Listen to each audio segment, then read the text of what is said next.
Bienvenue à cette conférence de presse portant sur le déracinement des populations vulnérables du plateau Mont-Royal. Mon nom est Guillaume Grenon, je suis chargé des communications à la Corporation de développement communautaire Plateau Mont-Royal. Prendront la parole dans l'ordre pour la conférence, moi-même, Madame Mégane Perret, intervenante en soutien communautaire, en soutien individuel, à la Maison d'Aurore, Madame Leila Larja, chargée de développement pour Atelier Habitation Montréal, et Monsieur Michael Bizarro, organisateur communautaire au Comité Logement du Plateau Mont-Royal. La Corporation de développement communautaire Plateau Mont-Royal est une table de quartier qui joue un rôle important afin de favoriser la concertation des acteurs locaux sur son territoire. Ce travail de concertation-là permet de cibler les phénomènes et les enjeux sociaux qui nécessitent une intervention dans une perspective de développement social. La CDC déploie des activités de concertation et des comités de travail depuis plus de 25 ans en partenariat avec l'ensemble des acteurs du plateau. Les thématiques qui sont priorisées par les membres de la table de quartier depuis plusieurs années sont l'itinérance, la sécurité alimentaire, l'habitation et l'aménagement du territoire. Au printemps 2020, un comité de travail a été mis sur pied afin de faire face à la combinaison de deux crises, la crise sanitaire et la crise du logement. Ce comité, composé des 4 organismes communautaires présents à la conférence de presse aujourd'hui, de l'arrondissement Plateau-Mont-Royal, du CIUS Centre-Sud de l'île de Montréal et du bureau de circonscription provinciale de Mercier.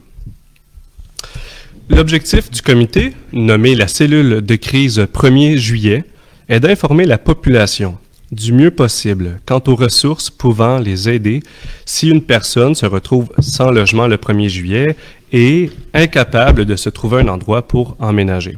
À titre d'exemple, la population du quartier Plateau-Mont-Royal a possiblement vu apparaître au cours des dernières semaines une affiche jaune avec des ressources inscrites dessus un peu partout dans le quartier.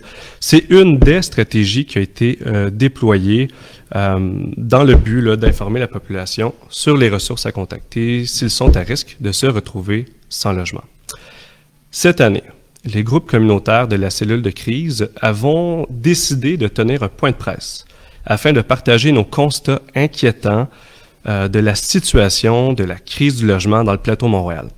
Parce que lorsqu'on entend des élus, comme la ministre responsable de l'Habitation, Mme André Laforêt, nier qu'il y a une crise du logement actuellement au Québec, c'est une méchante gifle pour toutes les personnes qui travaillent sur le terrain à tenter d'aider la population sans réelle solution à pouvoir leur offrir et qui tentent de sonner l'alarme depuis plusieurs années. Et c'est une réelle gifle au visage, encore plus sévère, à toutes les personnes qui n'arrivent carrément plus à se reloger.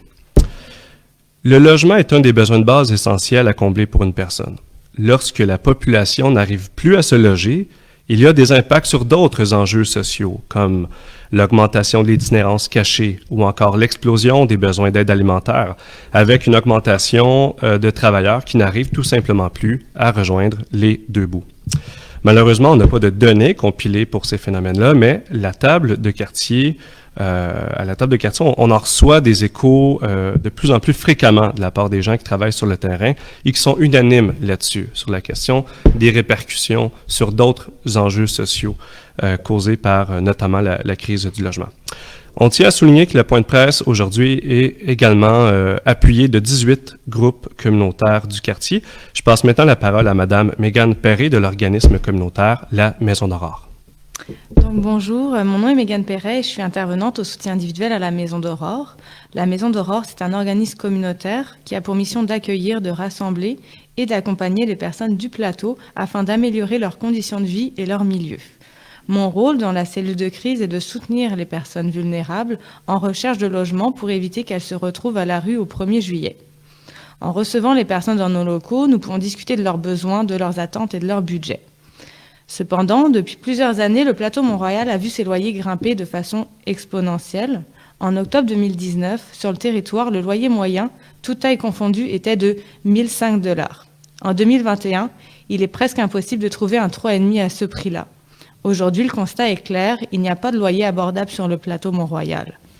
À ce jour, les personnes que je soutiens dans leur démarche de recherche d'appartements budgètent entre 60 et 80% de leurs revenus pour leur loyer, alors même qu'ils pourraient se qualifier pour un logement social.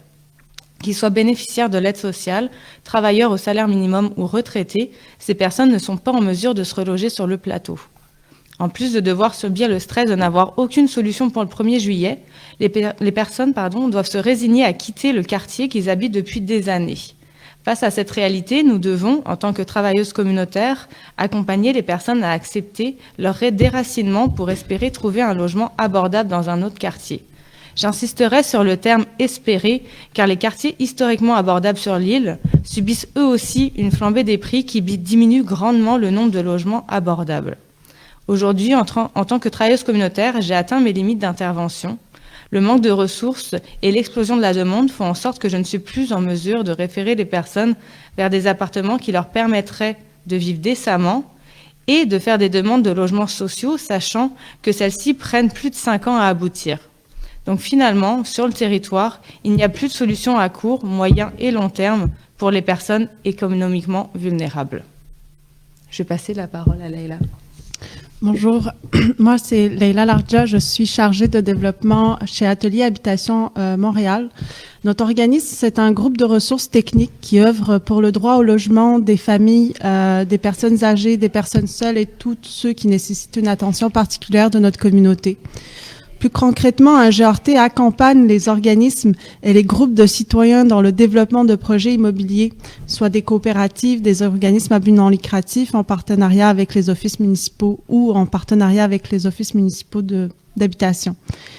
Et ce, en les guidant dans toutes les étapes du projet, de la vie associative, à la construction, financement, à la prise de possession, etc. Or voilà, du financement pour le logement social, il en manque depuis des années, alors qu'en 2020, l'Association des GRT du Québec a lancé l'alarme quant aux besoins criants en logement à travers la campagne « On a besoin de toi », appuyée par plus de 300 municipalités au Québec. En 2021, le budget provincial annoncé est malheureusement pas suffisant et ne répond pas aux demandes. Il faut comprendre que le programme Accès Logis est l'outil principal au Québec permettant la réalisation de projets de logements sociaux, et ce depuis 1997. Or, depuis les années dernières, le programme n'a pas reçu les financements nécessaires, il est sous respiration, et pour répondre aux besoins de la communauté, donc ne répond pas aux besoins de la communauté. Et depuis 2019, on est encore en attente de la nouvelle mouture du programme Accès Logis. Pendant ce temps-là, les conséquences de ce sous-financement sont importantes sur les ménages et le travail des GRT est de plus en plus difficile face à la surchauffe immobilière et l'augmentation fulgurante des prix de matériaux auxquels on fait face aujourd'hui. Il devient très difficile de développer des logements, notamment dans les quartiers comme Plateau Mont-Royal, qui souffraient déjà d'enjeux de spéculation immobilière et de rareté de terrain. La viabilisation financière des projets est quasi impossible dans ce contexte et il est clair qu'on fait face à une crise de logement qui est sans précédent. Et je passe la parole à Michael. Donc, bonjour, mon nom est Michael Bizarro et je suis organisateur communautaire pour le comité logement du Plateau Mont-Royal. Notre organisme œuvre dans la communauté du Plateau depuis maintenant plus de 45 ans. Nous avons pour mission la défense des droits des locataires du quartier. Nous favorisons la création de lieux d'échange et de mobilisation autour d'enjeux du logement et de l'habitation. Il est également important pour nous de faire la promotion du développement du logement social comme alternative au marché privé et de promouvoir un aménagement urbain harmonieux, solidaire et de qualité pour tous et toutes. Malgré ce que le gouvernement caquiste nous martèle depuis maintenant plusieurs mois, notre organisme fait le constat de la crise du logement qui sévit depuis maintenant plus de 2 ans. Notre travail et notre implication dans diverses instances du Plateau Mont-Royal nous permettent d'être à l'affût des problématiques spécifiques en matière de logement. Cette année seulement, nous avons répondu à près de 2100 demandes d'information de locataires. Il s'agit d'une hausse de 27% depuis l'année dernière. Pour nous, la crise ne se résume pas seulement autour d'une occupation. Nous savons très bien qu'il est possible de jouer avec les chiffres pour démontrer que ce taux est alarmant ou ne l'est pas. À titre d'exemple, selon le dernier rapport sur le marché locatif de la Société canadienne d'hypothèques et de logement, le taux d'inoccupation des logements dont les loyers sont accessibles aux ménages ayant un revenu annuel de 36 000 $ et moins par année est de seulement 1,4 % pour la région métropolitaine de Montréal. Lors de la publication de ce rapport, il était peut-être vrai de dire qu'il y avait davantage de logements vacants dans les quartiers centraux de Montréal, mais ce taux était certainement attribuable aux impacts de la pandémie, donc temporaire, et il ne représentait pas les loyers accessibles, loin de là. Il est important de noter que les hausses de loyers abusives ainsi que le taux d'expulsion à la hausse sont aussi des phénomènes criants qui facilitent le déracinement des locataires qui vivent depuis plusieurs années sur le plateau Mont-Royal. Selon ce rapport de la SCHL, notre quartier a vu l'an dernier une augmentation de 4,6 % du loyer moyen, une hausse qui n'avait pas été enregistrée depuis le début de la crise des années 2000. Notons également qu'à l'automne 2020, un nouveau règlement dans l'arrondissement est venu encadrer les pratiques d'éviction, mais nous observons depuis que les propriétaires ne font qu'en réalité changer de tactique. Depuis l'an dernier, nous recevons de plus en plus de demandes d'informations concernant des propriétaires qui instrumentalisent les travaux majeurs non urgents pour demander, voire forcer, les locataires à quitter leur logement définitivement. L'objectif principal de ces rénovictions est de pouvoir augmenter considérablement le loyer des futurs locataires. Il existe bel et bien des solutions à cette crise. Tout d'abord, il est important de s'attaquer à la flambée des loyers en instaurant rapidement un registre des loyers au Québec. Ce registre permettra de mieux contrôler les loyers et viendra freiner les propriétaires immobiliers avides de profit. Ensuite, le gouvernement caquiste doit injecter immédiatement les sommes nécessaires afin de livrer les 11 000 unités prévues dans les programmations antérieures d'Accès Logis, en plus d'annoncer un grand chantier de 50 000 nouveaux logements sociaux en 5 ans, dans la perspective d'une plus grande socialisation du parc de logements locatifs. Nous sommes conscients que ces actions peuvent prendre du temps. Peut-être que la ministre des Affaires municipales de l'Habitation, Mme André Laforêt, pourrait commencer par reconnaître que nous vivons une crise du logement aussi importante que celle du début des années 2000. Merci. C'est ce qui met fin à la diffusion en direct de notre point de presse sur le déracinement des populations vulnérables du plateau Mont-Royal. Nous allons prendre les questions des journalistes dans la salle dans quelques instants, une fois le direct terminé. Merci de votre présence aujourd'hui pour ceux et celles qui nous auront regardés sur les réseaux sociaux.